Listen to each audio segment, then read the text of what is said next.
दूसरे के दुख के साथ संवेदनशील होना, दूसरे की तकलीफ के प्रति संवेदनशील होना,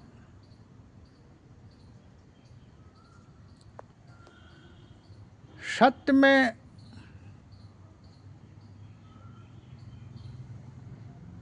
जीना है। और जो दूसरे के दुख को, दूसरे की पीड़ा को, दूसरे के कष्ट को समझते नहीं या उसको देखकर सुख महसूस करते हैं, वो वास्तव में असंवेदनशील हिंसक प्राणी होते हैं। चाहे वे लोग सारे शास्त्रों के ज्ञाता हों, चाहे वो जीवन के अंदर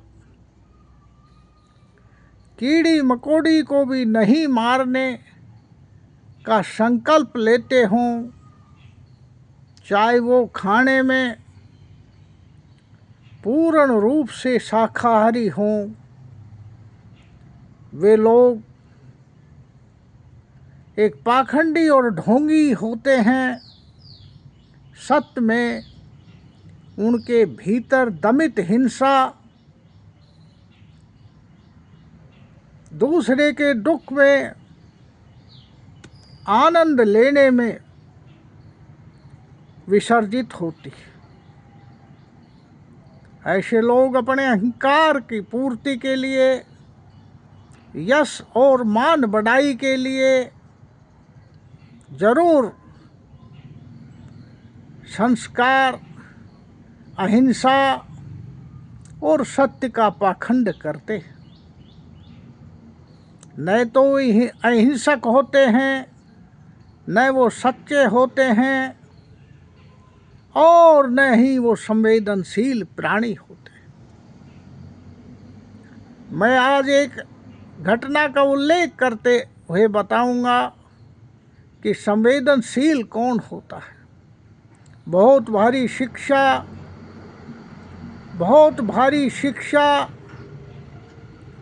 शिक्षा के साथ साथ बड़े बड़े पद, मंत्री से लेकर संतरी तक के, बाबू से लेकर बड़े बाबू तक,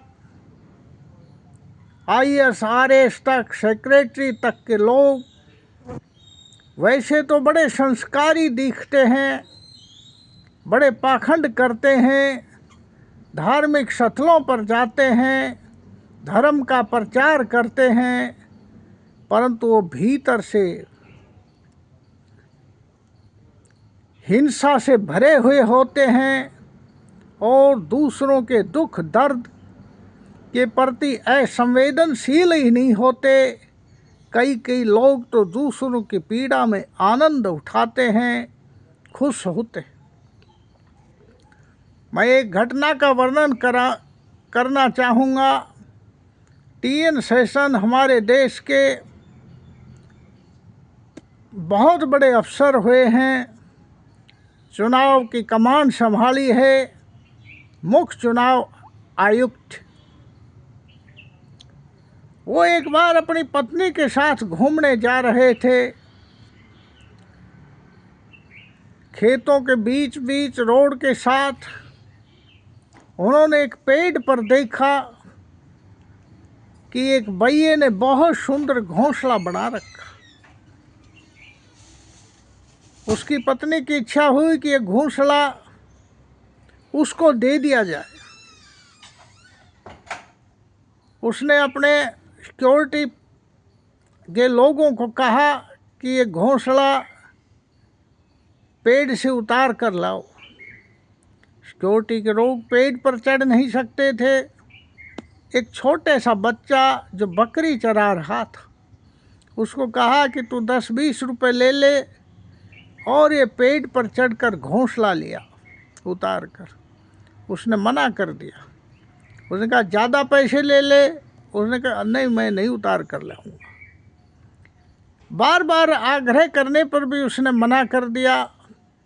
तो टी.एन. शेषन महोदय खुद नीचे उतर कर आए और उसने कहा कि बेटे तू 50 रुपये ले ले और ये घोंसला उतार कर दे।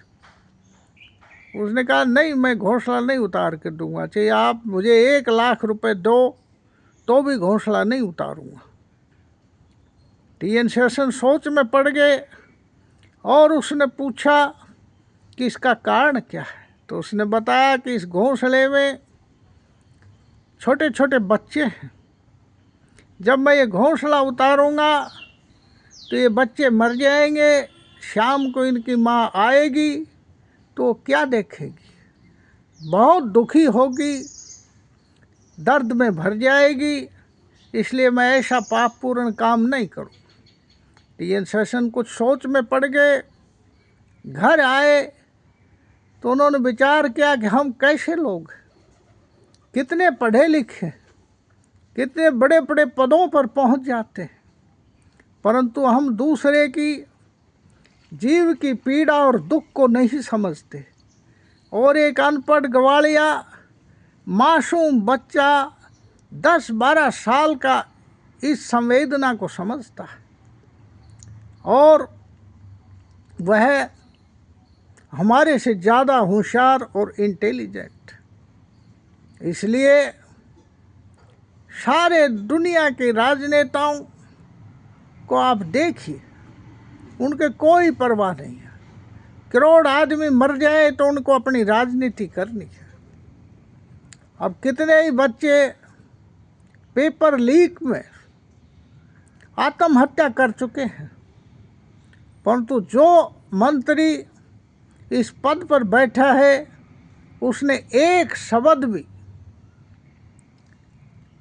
संवेदना का व्यक्त नहीं किया, बल्कि भाषण दे रहे हैं कि जीवन को बहादुरी से लड़ना चाहिए। अरे तुम्हारे भाषणों की ज़रूरत नहीं है, तुम्हारे भीतर बैठे हुए राक्षस को जो इस वक्त राज कर रहा है उसको बाहर निकालना है और अपना उत्तरदायित्व समझकर उस पद को छोड़ दो। तुम उस पद के क्यों चिपके हुए हो? क्या ज़रूरत क्या है तुम्हें कि उस पद को चिपके हुए हो, ताकि आपकी संवेदना से दूसरे लोग ये सबक लें, ये अनुसरण करें कि दूसरे का दर्द देखकर हर आदमी को पिघलना चाहिए। पर ऐसा कोई कुछ नहीं कर रहा।